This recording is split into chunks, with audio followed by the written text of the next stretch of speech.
It's been 24 years since the Brawley Theatre was last in operation. Once the historic site for plays and a movie picture show house, it's tonight's feature presentation on Eerie Encounters.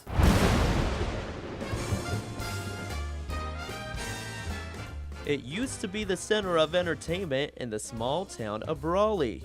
Built in 1922, the Brawley Playhouse Theatre sat 815 people and presented plays and musicals. In 1934, it was renovated and became a burlesque house. It soon became a movie picture show house for films. But in 1979, it closed its doors for good. Until 2011, when it was donated to the Brawley Community Foundation by local filmmaker Ryan Brandt. He said he'd sure like to show his first film in this.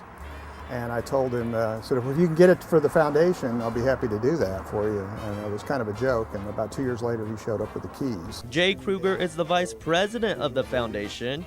He's working with repair teams around the clock to restore the abandoned building. For some of the older classics. And also stage productions. So we'll have a live theater, and then there'll also be a restaurant where the balcony was. But something unexpected came from the renovation. Volunteers and workers started sharing stories of eerie encounters. One volunteer claimed she had an experience on the balcony near the projector room. She experienced what she calls an extremely uncomfortable, strange feeling. And I kind of laughed at her when she talked about it later that day. And she said, I really don't want to, come out and tell anybody this. And of course, I would never reveal her name. But I went, you were really uncomfortable. And she said, oh yes, it was very eerie. It was very eerie being up there. About a month later, outside workers reported another strange occurrence. A lady came up and said, I'm really glad that you guys are working on this, and so is he. And he said, what do you mean he? He said, well, the guy who died here. I said, the guy died here? Yeah, on the second floor he died here, but he feels better now. And she just walked away. And then about another 3 or 4 weeks later, another woman, completely different, came up and said, well, he's at peace now. It's really good that you guys are doing this. I said, who? Who are you talking about? And, well, the guy that was shot upstairs. And that kind of set off an alarm, and we started doing some research. Kruger says some of the town's police officers recall the older ones telling them a shooting happened at the theater during Prohibition because it was used as a speakeasy bar to get alcohol. But there's been no documentation or reports found on the shooting or on any deaths happening inside. It's kind of like mythology. If a little bit of it's true, it's pretty strange. And I think that's why the paranormal group's here, is because we had just enough to entice them to take a look. I've never seen a ghost, and I don't plan on seeing one in the theater, or I wouldn't be helping renovate it. But we don't know. We'll see what happens. Yeah, I was going to say, what happens if they do find something? Well, I'll just work a little faster. It's past midnight, and it's showtime for the Arizona Paranormal Research Society. We follow them into the theater to begin the investigation.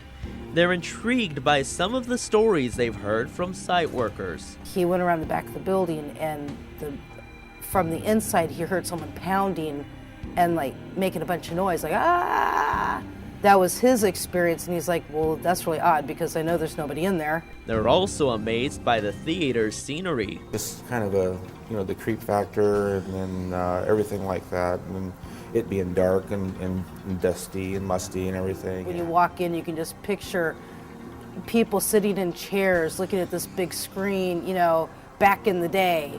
It was kind of like a little step into the past. Because of safety concerns with the building's disrepair, we're only allowed to go on the balcony. That's where we began our EVP session, asking questions to any lingering spirits. We're very curious about this building, and we look forward to its renovation. How do you feel about that? I told you my name was Frank. Can you call my name for me? The team closely monitors their cameras for any signs of shadows or strange motions.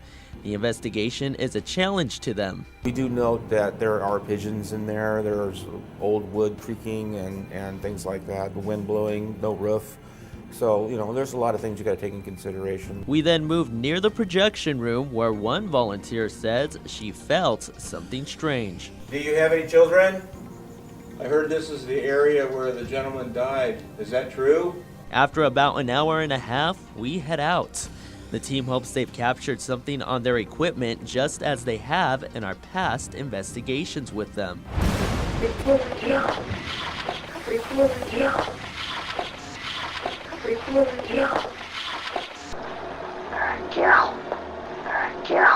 that your powder? Smells nice. Is that your powder? Smells nice.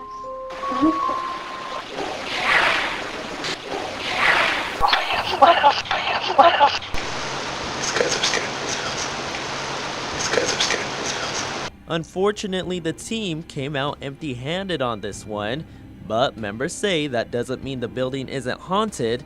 It just means whatever, if anything, was inside, it chose not to interact with us. It just adds to the mystery of it all. You know, you're doing the EVP session because you want to find out, you know, if you can, did that really happen here? Yeah, it's just kind of speculation and rumor, but the story's so old, you know, could there be some truth to it?